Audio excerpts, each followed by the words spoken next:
Olá, meus amigos e irmãos, que a graça e a paz do nosso Senhor Jesus Cristo esteja com cada um de nós. Começa aqui mais uma lição da revista Palavra e Vida, produzida pelo Departamento de Educação Cristã da Convenção Batista Fluminense. Esta revista ela foi escrita pelo pastor Fábio Martins, com o título Fé, Fidelidade e Força, um estudo de Josué, Juízes e Ruth. Mas antes de começarmos a nossa apresentação desta segunda lição, que traz o título A Fé Resiliente, eu convido você a se inscrever no nosso canal. O botão aqui embaixo, onde está escrito Inscreva-se. Assim, você estará ajudando que esta lição possa chegar a mais pessoas que queiram assim estudar a Palavra de Deus. Curta também este vídeo e não esqueça de deixar aí o seu comentário, que ele é muito importante. Acione aí o sino da notificação para que você possa receber a nossa publicação no momento em que estivermos colocando aqui no nosso canal. Compartilhe também este conteúdo para um amigo, para um irmão, para que eles também possam, juntamente com a gente, desfrutar e edificar na aprendizagem aqui da Palavra de Deus. Toda semana nós estamos publicando aqui uma nova lição para nós estudarmos juntos. A lição de número 2, como eu disse, ela traz o título A Fé Resiliente e tem um texto base em Josué, capítulo 1, nos versículos 8 e 9, que diz assim a palavra de Deus. Não deixe de falar as palavras deste livro da lei e de meditar nelas de dia e de noite, para que você cumpra fielmente tudo o que nele está escrito. Só então os seus caminhos prosperarão e você será bem-sucedido. Não fui eu que lhe ordenei? Seja forte e corajoso. Não se apavore, nem se desanime, pois o Senhor, o seu Deus, estará com você por onde você andar. Inicialmente, nós devemos entender o que é ser resiliente. Este termo ele demonstra a capacidade que determinada pessoa tem de adaptar-se em situações difíceis ou, de forma significativa, rompendo todo e qualquer estresse que ali impedia de prosseguir em certo momento da vida. Na prática, quer dizer que, diante de uma adversidade, a pessoa ela utiliza de uma força que mexe com o seu interior para se recuperar. Josué, ele encontrou esta força em Deus, o seu Senhor e Salvador. Depois dos 5 primeiros livros da Bíblia, e a este compêndio se dá o nome de Pentateuco, começa a relação dos livros históricos, e o primeiro deles é o livro de Josué, que traz o nome do grande sucessor de Moisés. O livro de Josué, ele vai enfocar o 4º período da história do Antigo Testamento, com referência à conquista dessa terra prometida por Deus, a Israel, e também com continuidade aos eventos que ocorreram lá em Pentateuco, principalmente no livro de Êxodo. O objetivo da lição de hoje é de que possamos conhecer o processo e a preparação de Josué e também do povo de Israel para conquistar Canaã.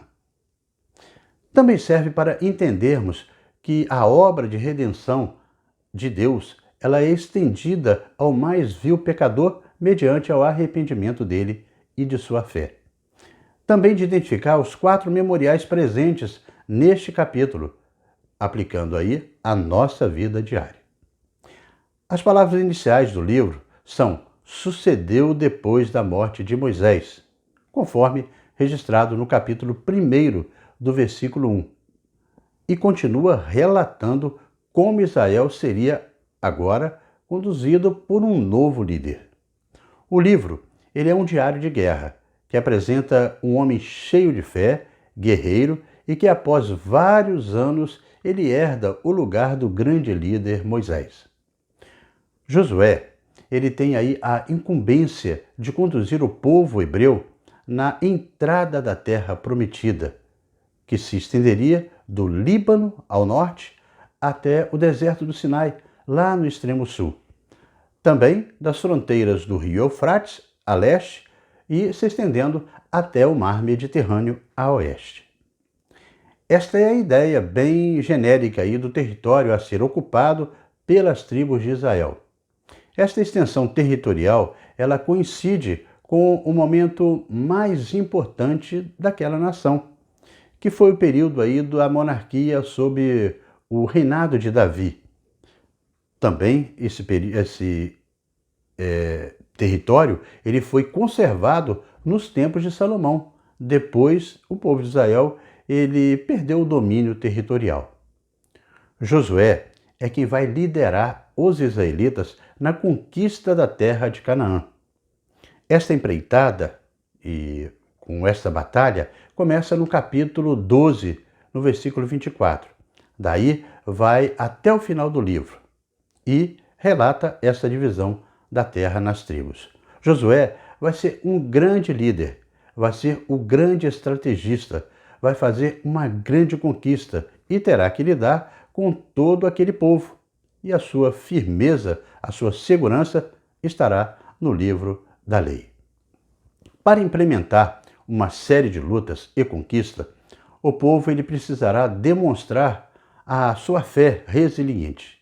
Resiliência, então, é a capacidade de suportar as adversidades e de se adaptar a situações difíceis. O objetivo do livro de Josué é registrar a história da conquista de Canaã e também a divisão da terra, revelando aí o Senhor como o preservador da aliança, como está em Josué 1, de 2 a 6. E seguir aquela liderança teocrática que foi indicada, posta por Deus e não por indicação humana, isso é uma condição essencial, básica, basilar, crucial para o sucesso do povo de Israel na conquista da terra prometida. O trecho dos capítulos 1 até o capítulo 5, ele demonstra de maneira geral como o Senhor prepara Josué e o povo para essa tarefa de conquistar Canaã e restaurar a vitalidade espiritual, deste povo e desta nação. Desta forma, chegamos assim ao primeiro tópico da nossa lição, que tem o título Fé Resiliente para Obedecer e Liderar. Fé Resiliente para Obedecer e Liderar, que está em Josué, capítulo 1, de 1 a 9. Josué era um dos únicos homens que testemunharam a travessia do Mar Vermelho. A travessia do Jordão, agora ela seria o milagre presenciado pela nova geração. Daí a importância deste que foi aí o primeiro memorial para aquela geração na Terra Prometida. Josué, o grande personagem do livro, ele é encorajado, ele é apresentado em uma deliberada comparação com Moisés, o que o legitima a sua liderança. Ele, por exemplo, é exortado para que seja bem-sucedido na tarefa que o aguarda ali, para que ele dependesse da lei do Senhor e que fora transmitida por Moisés, como está lá no capítulo 1, de 1 a 9. No texto, Josué traz informações de que Deus tinha prometido a Moisés e aos israelitas que eles herdariam a terra dos cananeus. Deus fala diretamente para Josué e diz que bastava ele ser forte e corajoso para ter êxito em sua empreitada. Outra ordem do Senhor para Josué era que ele deveria ter o cuidado em obedecer toda a lei deixada por Moisés. Esta era a ordem dada por Deus para que Josué fosse bem-sucedido. O sucesso de Josué estava pautado na lei dada por Deus a Moisés. Nada poderia ser tirado ou acrescentado desta lei, e também não poderia desprezá-la. O segredo do cumprimento de tudo que estava ali escrito era Josué meditar na lei a todo momento. E meditar aqui, no hebreu antigo, tem a concepção, não é aí de ficar pensando sistematicamente em uma determinada coisa, situação, mas estar lendo e também falando da lei, com o intuito de estudar, conhecer sobre ela com profundidade. Nós sabemos que a Bíblia, ela não é apenas um livro de informações espirituais. Ela tem sabedoria prática para a vida, para o dia a dia, para as coisas mais comuns e simples também. Os princípios de Deus, sendo levados a sério, serão sempre garantia de sucesso em nossas realizações, quando estas são a vontade do Senhor. Josué era um grande general. Ele tinha uma espécie de empatia do povo. E Deus falou que cumpriria isto para que ele tivesse uma atenção especial no estudo da palavra de Deus. Josué, ele via os espias para investigar a terra, da mesma maneira que Moisés tinha feito em Números, no capítulo 13. Diante dessa situação, Josué, ele parte para uma ação objetiva.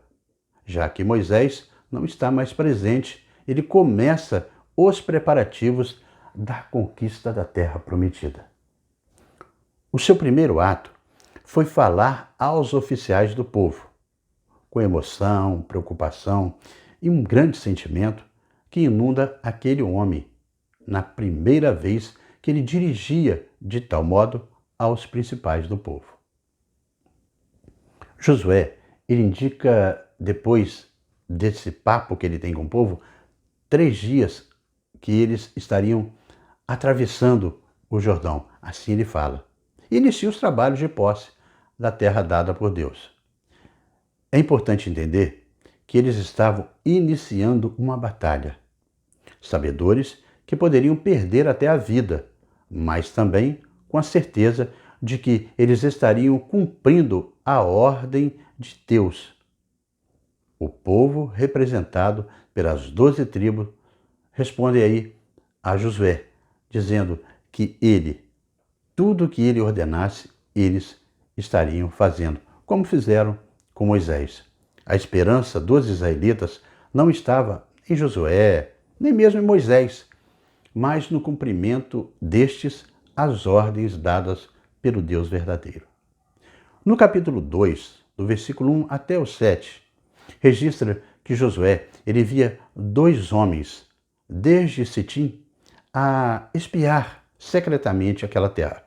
Sitim foi o último acampamento estabelecido debaixo da liderança de Moisés e ficava a leste do Jordão, do lado oposto a Jericó, ao pé das montanhas que eram erguidas no Vale do Jordão.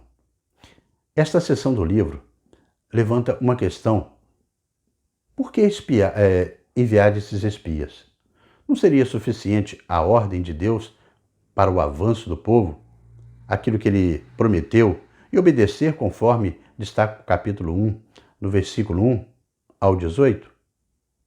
Uma pessoa com fé em Deus precisava de fazer um reconhecimento? Aparentemente, Josué estava certo de que enviar os espias a Jericó era um procedimento militar adequado. Ao que parece, ele raciocina que a ordem de Deus para cruzar o Jordão significava que ele deveria fazer todos os preparativos necessários para aquele evento. Obviamente, Josué ele não acreditava que a presença imediata de Deus e a ajuda miraculosa prometida lhe dava permissão para negligenciar as medidas que um líder sábio e prudente deveria tomar. Josué, ele reconheceu que não se deveria deixar tudo ao acaso. Ele também sentiu que Jericó era uma cidade muito importante, a mais importante ali do Vale do Jordão, e que deveria ser conquistada. Visando realizar aquilo que Deus queria que ele fizesse, Josué ele deve ter mesclado as suas melhores ações com a sua fé ardente em Deus. Em nenhum momento Josué entendeu que o Senhor valorizaria de alguma maneira a ignorância.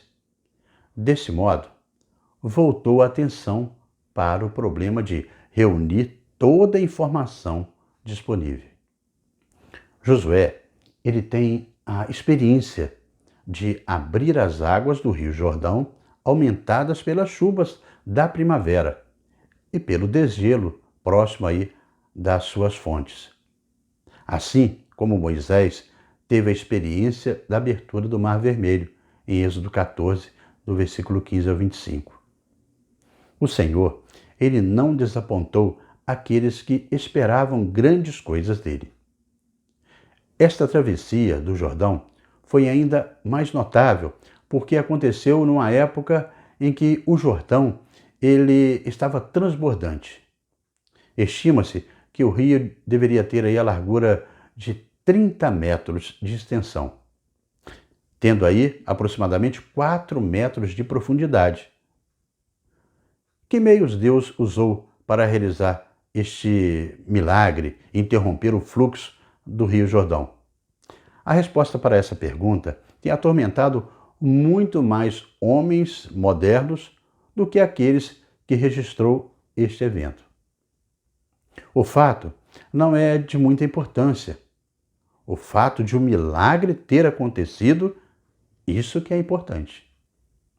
Esta seria uma época da colheita da cevada, do linho, que acontecia no início de abril, no Vale do Jordão, que tem aí o clima semitropical. Neste momento, o rio ele era abastecido pelas neves que derretiam lá nas montanhas do Líbano e pelas chuvas da primavera. Nenhuma travessia por meio natural seria possível neste período, particularmente com o grande número aí de pessoas e seus pertences, como era o caso do povo de Israel. O que foi prometido foi literalmente cumprido com o objetivo de fortalecer a fé daquele povo. Com o apoio de uma oração respondida, os israelitas dariam prosseguimento ao processo de estabelecer as suas posições ali.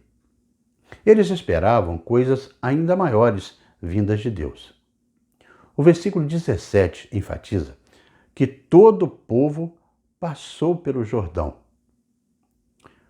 Como Moisés, em Êxodo 19, no versículo 10, Josué exige que o povo se consagre, no capítulo 3, versículo 5, antes de orientar a divisão efetiva ali da terra. O povo deveria se santificar. Embora o Antigo Testamento ele não use com frequência o termo santificar no pleno significado espiritual do Novo Testamento, é lançado aqui um princípio eterno. Deus, ele pode levar à terra prometida somente aqueles que sistematicamente se santificarem, no sentido de se separarem de tudo aquilo que os corrompe. Conforme destaca aí o livro de Êxodo, no capítulo 19, versículo 10. O Senhor, ele pode fazer pouco pelo povo que se recusa a apresentar-se com uma vida totalmente dedicada a ele. Somente depois do homem santificar-se a si mesmo é que Deus pode enchê-lo com o Espírito Santo. Assim que os sacerdotes eles tomaram a arca e dirigiram-se ao Jordão transbordante, o povo ficou em estado de grande ansiedade. Eles sabiam que o Senhor faria maravilhas no meio daquele povo. Quando tem um povo santificado, com líderes santificados, Deus pode fazer tudo muito mais abundantemente, além daquilo que pedimos ou pensamos, segundo o poder que em nós opera. Como o próprio apóstolo Paulo, ele enfatizou no livro de Efésios, na carta aos Efésios, no capítulo 3, versículo 20. Josué encontra-se com o mensageiro divino, já na Terra Santa, no capítulo 5, de 3 a 15.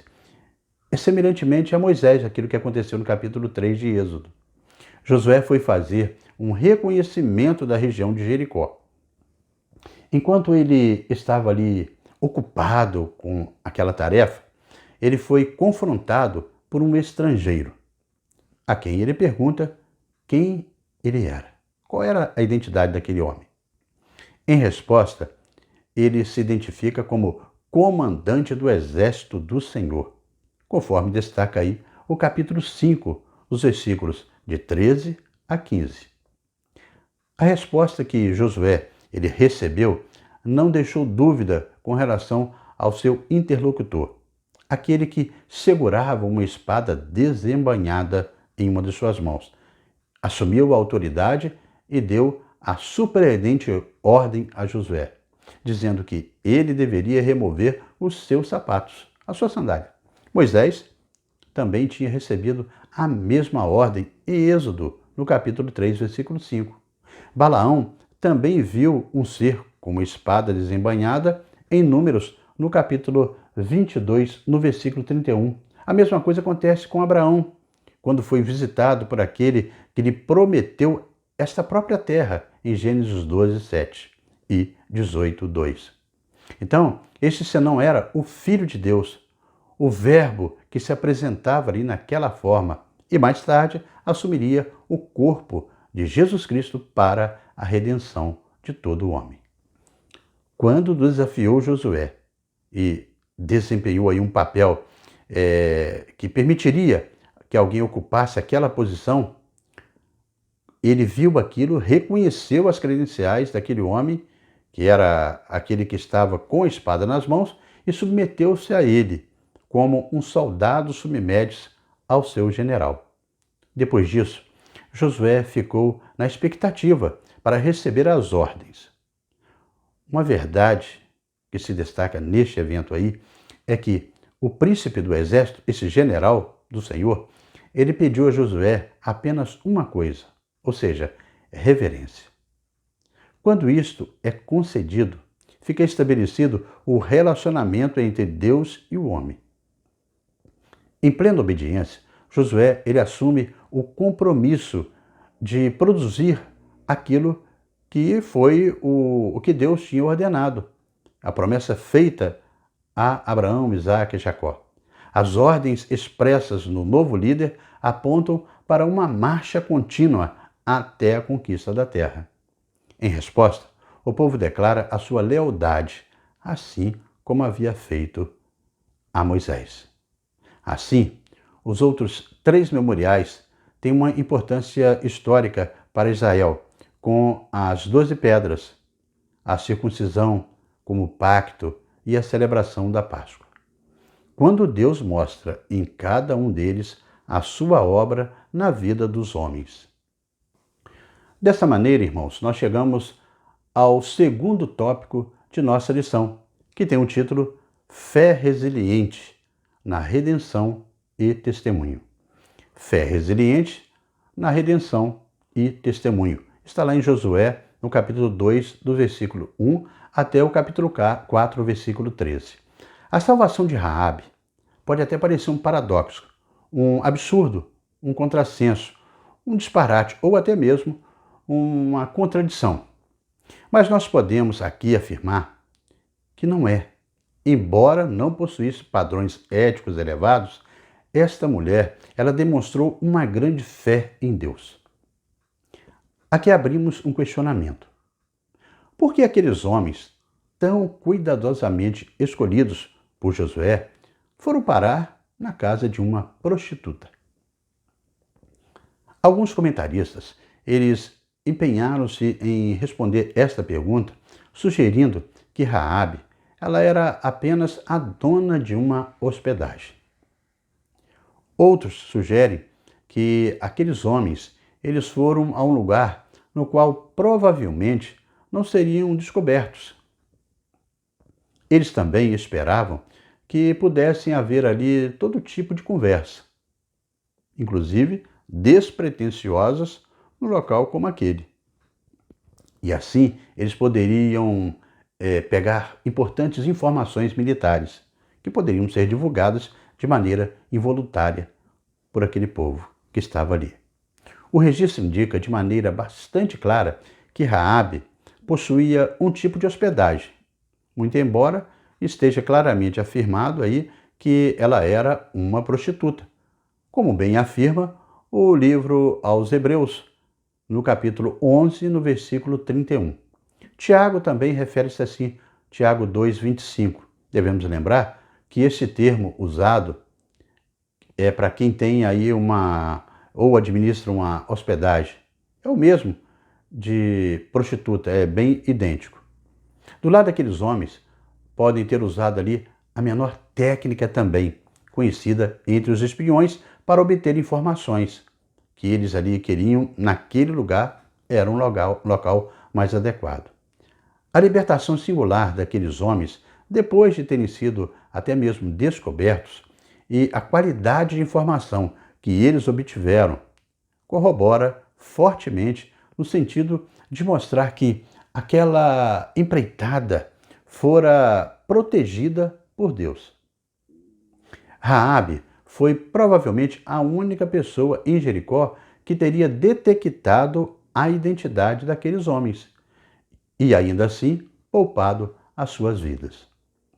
Ela e todo o resto da cidade de Jericó sabiam dos feitos do Senhor entre os reis dos amorreus. Isso está registrado lá no capítulo 2, no versículo 10, e em Números, no capítulo 21, no versículo 35. Contudo, parece que Raabe, ela acreditou que o Deus de Israel teria misericórdia de qualquer um que aceitasse. Ela estava convencida de que o Senhor também poderia derrotar qualquer um que se opusesse a ele. De que maneira aqueles espias foram encontrar essa mulher com fé tão singular? Teria sido por acaso? Essa resposta leva a outra pergunta, a saber, o Senhor usaria uma prostituta para realizar os seus propósitos, caso ela realmente fosse aí uma mulher tão imoral? É muito provável que o Senhor estivesse mais impressionado naquilo que aquela mulher estaria se transformando, não naquilo que ela estava vivendo naquele momento.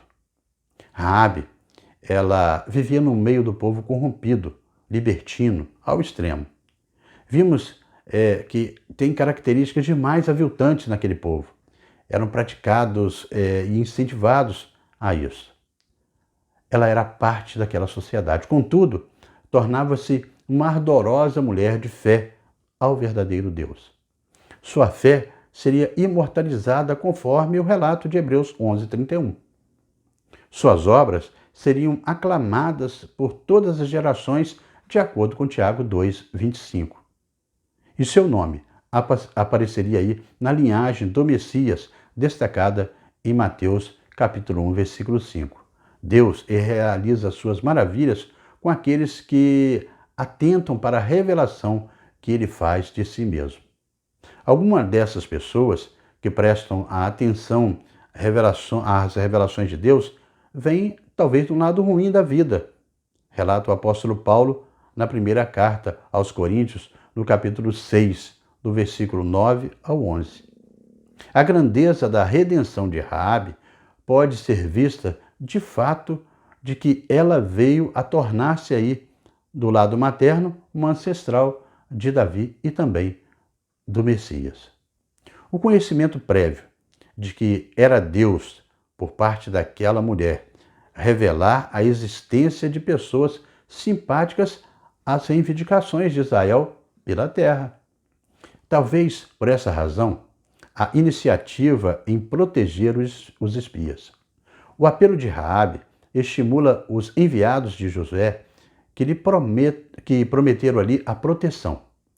O relatório dos espias registra o pavor dos moradores de Jericó e fortalece a convicção de que o Senhor era com seu povo.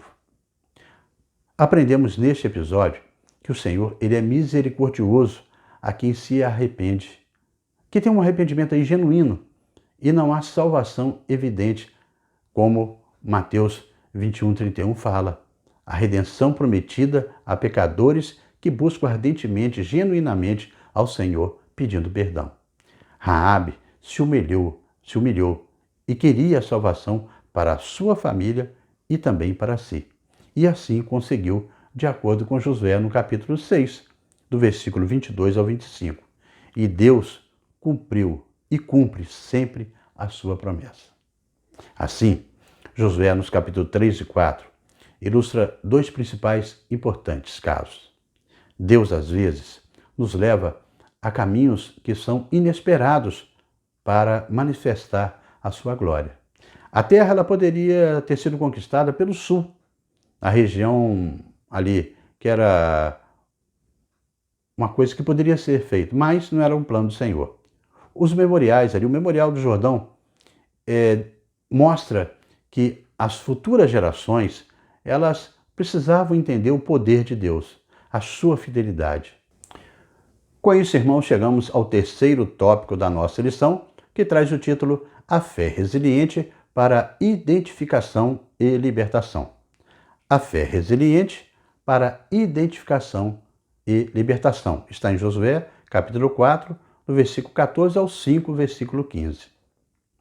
No dia 10 do primeiro mês, era equivalente ao nosso mês de abril. Os israelitas eles passaram a sua primeira noite em Canaã. O Rio Jordão já ficara para trás.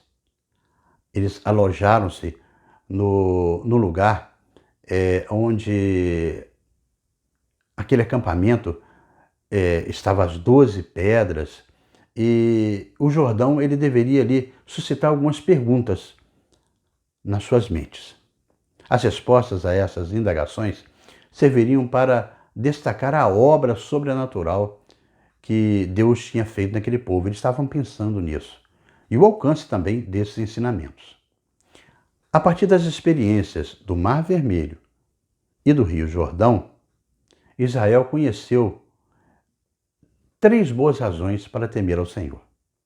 A primeira, que a onipotência de Deus lhes foi demonstrada. Em segundo lugar, Deus usaria essa sua onipotência em favor daqueles que estão obedecendo ao seu mandado. E também, o terceiro, ele proclamou a sua vontade por meio dos líderes humanos. A segunda metade do capítulo 4 e o capítulo 5 de Josué são por demais importantes, porque Gilgal serviu como base de operações antes da tomada de Jericó. O termo Gilgal significa círculo ou roda. Provavelmente se refere a um círculo de pedras que serviria para propósitos religiosos. Em segundo lugar, porque 2 memoriais farão referências à aliança com o Senhor, que foi a circuncisão e a celebração da Páscoa. Uma vez que os israelitas eles haviam deixado essa prática da circuncisão durante o tempo em que eles estavam passando pelo deserto. Era evidente que essa segunda geração ela não tinha se circuncidado. Em segundo, o povo de Israel ele celebra aí a Páscoa para comemorar a libertação do Egito. Foi a primeira celebração já na Terra Prometida, 40 anos depois do início daquela peregrinação. O maná, que antes tinha sustentado Israel durante aquela jornada, ele para de cair. E os israelitas, eles começam a se alimentar dos frutos da terra de Canaã, inaugurando assim uma nova era. Para concluir, irmãos, semelhantemente às grandes experiências sobrenaturais de Moisés e que se repetiu em Josué, também podem ser manifestas em nossas vidas e também em nossa relação com Deus. Tudo o que ocorreu em relação ao deslocamento do povo hebreu até a terra prometida e também no transcorrer da história de Israel, teve o controle nas mãos de Deus. O Senhor, ele esteve e está sempre conduzindo a história, não somente do seu povo, mas também de toda a humanidade. No estudo de hoje, nós entendemos que Deus ele esteve a todo tempo intervindo em toda a história. Quando o seu povo ele estava preparando para conquistar a terra, ali Deus estava. A grande verdade é que descobrimos que com este estudo de hoje é que Deus, ele é o Senhor da história. Muitas vezes nós ficamos desanimados porque imaginamos que as coisas não estão acontecendo única e exclusivamente a partir de decisões humanas. Mas muitos de nós, até mesmo na igreja, nós perdemos a perspectiva de que Deus, ele age na história. Ele não só age, como muitos de seus atos são atos especiais e miraculosos. Deus deixou registrado e firmado os seus atos e intervenções e a sua salvação na história da humanidade, para nos mostrar que realmente ele é, ou seja, um poderoso, um Deus poderoso, mas também um Deus bondoso, que intervém a favor do seu povo. Assim, aquela circuncisão preparada para Israel, para a conquista da terra, para identificar aquela geração do deserto como herdeiras de Abraão, e já a celebração da Páscoa, a participação do fruto da terra, ligam aquela geração daquela terra feita para todos os patriarcas. Como destaca Josué no capítulo 5, no versículo 15. E fez Josué assim, obedeceu tudo que Deus mandou. Neste capítulo, neste trecho que vai do versículo 13 até o versículo 15, Josué tem aí uma experiência sobrenatural com um guerreiro que se aproxima dele, o general. A espada desembainhada indica provavelmente que o julgamento divino seria iminente sobre os cananeus. Josué lhe pergunta se era da parte de Israel ou de um inimigo que ele viera. A resposta indica que veio como um aliado. A aparição deste homem é a aparição do Senhor que faz a Josué. E Josué prostra-se diante dele. E a recomendação foi a mesma dada para Moisés em Êxodo 3, no versículo 5. Tire as suas sandálias dos seus pés, porque o lugar onde você está é santo. As duas lições elas, são explícitas em tirar a sandália. As sandálias são consagração, separação. Esta é parte que nos cabe. Nos leva a prepararmos contra os inimigos. Devemos assim fazer pelo Senhor, como escravos movidos pelo amor, nos separarmos de todo aquilo que o conhecimento do mundo nos dá e reconhecermos o pleno direito que o Senhor tem sobre as nossas vidas, sobre tudo que possuímos. E Josué fez assim. Espiando a terra, vemos a redenção de pessoas, pregando aí a santificação, a superação de obstáculos, erguendo os memoriais como testemunho das experiências com o Senhor, daquilo que o Senhor fez, obedecendo às práticas importantes da vida do povo e também buscando a consagração e a separação em santa reverência. Que podemos assim também fazer como Josué fez. Dessa forma, chegamos ao momento para pensar e agir. E como sempre, agora com 4 indagações.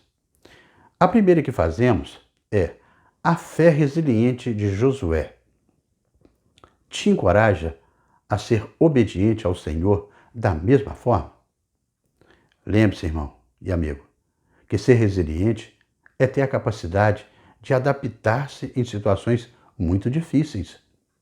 Uma forma significativa de romper com todo e qualquer estresse que te impede aí de prosseguir. Na prática, quer dizer que é uma adversidade e a pessoa utiliza uma força que nasce lá no seu interior para se recuperar. Josué encontrou esta força em Deus, o seu Senhor e Salvador. Nós também podemos encontrar nele esta força para que possamos prosseguir a nossa vida cotidiana. O próprio Jesus nos orienta em João 15, no versículo 5, onde diz: eu sou a videira, vocês são os ramos. Se alguém permanecer em mim e eu nele, este dará fruto, pois sem mim vocês não podem fazer coisa alguma. No segundo questionamento, nós interpelamos: a redenção do Senhor é de fato uma realidade em sua vida, de maneira que haja em você o desejo de servir, de testemunhar do Deus verdadeiro, daquilo que ele fez? Redenção é a proteção que nos livra de situações difíceis, é a própria salvação. Esse substantivo feminino, teologicamente, nos remete para a realidade da salvação, a salvação da humanidade por Jesus Cristo. Ele nos tem amparado, nos tem auxiliado em circunstâncias muito difíceis todos os dias de nossa vida. E principalmente esta ação salvífica que nos redimiu, que nos reparou aquele erro do nosso passado, que nos retratou para com Deus, com Jesus, o nosso Salvador, para reparar o nosso erro, o nosso engano, o nosso pecado. Isso tem que ser proclamado para todo o mundo. Em terceiro lugar, eu pergunto: você tem a marca da circuncisão em seu coração e celebra a grande libertação que lhe fora outorgada pelo Senhor? Em Romanos, no capítulo 2, no versículo 29, destaca que a circuncisão verdadeira é aquela que foi operada no coração do ser humano através do Espírito Santo, e não pela lei escrita, pois isso vem de Deus para o louvor da sua glória. Em Gálatas, no capítulo 6, no versículo 15 até o 17, o apóstolo Paulo destaca que, porque em Cristo Jesus, nem a circuncisão, nem a incircuncisão tem virtude alguma, mas sim o ser uma nova criatura. E a todos quantos andaram conforme a regra da paz, da misericórdia sobre eles e sobre Israel de Deus. Desde agora, ninguém me inquiete, como o apóstolo Paulo falou, né? Porque ele tem as marcas de Jesus Cristo, a marca da salvação. Em quarto e último lugar, eu te pergunto: você tem feito como Jesus, buscado aí ser um referencial na consagração, na separação? A palavra consagração significa separar-se, dedicar algo para o serviço do Senhor.